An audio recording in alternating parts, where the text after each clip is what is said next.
My name's Ed Taylor Jr. Today is Sunday, January the 1st of the year 2023. It's New Year's Day. This is a very special day for the Cumberland Historic Cemetery Organization, which I'm proud to be serving as president of for the past 40 years. This is our 40th anniversary. Our organization was founded in 1983. We're here at Rest Lawn Memorial Garden in LaVale, Maryland, which is a suburb just west of Cumberland, Maryland. And we're going to visit some of the designated and protected grave sites of the Cumberland Historic Cemetery Organization. These are monuments to some of the founders of the organization over the past 40 years. I'm standing here at the grave of our co-founder, Mrs. Catherine Wilford. She was a public school teacher in the Cumberland, Maryland area during her life, and she was a local artist. And she's the lady who designed our corporate seal, which is engraved on all of our monuments from Florida to Pennsylvania. And there's a ceramic tile picture of her. She's buried here with her husband, Bernard. This is the grave of Goldie E Minix. She was 99 when she died in 2015. She was one of our very early members back in the 1980s. She's buried here with her husband, Ronald, under one of our designated and protected grave sites. You can see the ceramic tile picture of her. And directly next door is the grave of her 19-year-old son, Ronald L. Minix.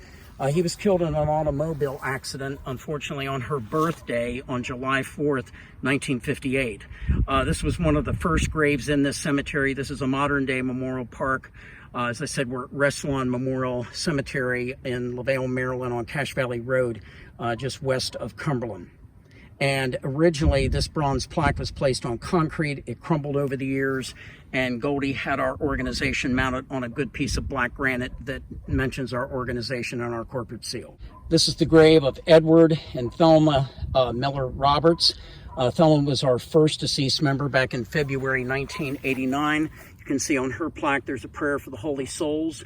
And her husband, Edward, he was a staff sergeant in the islands fighting the evil Japanese Empire during World War II. These two folks did a great deal for the organization in our early days. And you can see the ceramic tile. And you notice our graves are still decorated with Christmas decorations. It is January 1st, and they will stay that way until the Holy Feast of the Epiphany on January the 6th. And we'll be able to begin to remove all the Christmas decorations from all of our hundreds of designated and protected grave sites. This is a historic grave for a modern cemetery. It's a grave of Otto Flood Emerling. This gentleman was well over 100 years old when he died in December 1992. The monument tells an interesting story. He was born in Johnstown, Pennsylvania during the day of the famous Johnstown flood. That's why his parents gave him the middle name Flood. He was one of 10 children, and he was a twin. His twin died at 3 years of age, and Otto lived to be well over 100 years old, and he was a veteran of World War I. When we had his funeral in 1992, he really didn't know too many people at that age. Most of your friends are gone at that age, and we had a huge crowd that showed up for this great World War I veteran. Directly next door, we have a monument, Helen M. Roberts. This is also an early grave in this cemetery. This lady died of cancer in 1957, and originally there was no monument here for many years, and the organization placed this in the early 1990s.